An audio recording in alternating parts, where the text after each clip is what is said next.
أعوذ بالله من الشيطان الرجيم.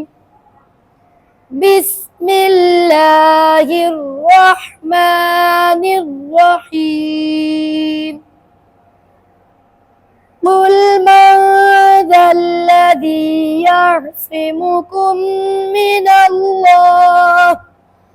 من الله إن أراد بكم سوءا أو أراد بكم رحمة ولا يجدون لهم من دون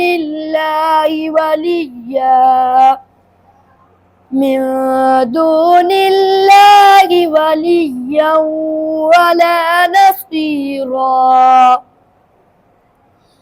قد يعلم الله المعوقين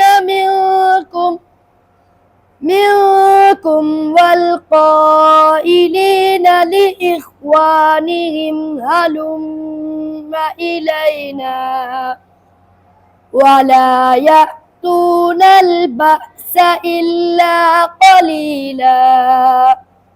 صدق الله العظيم.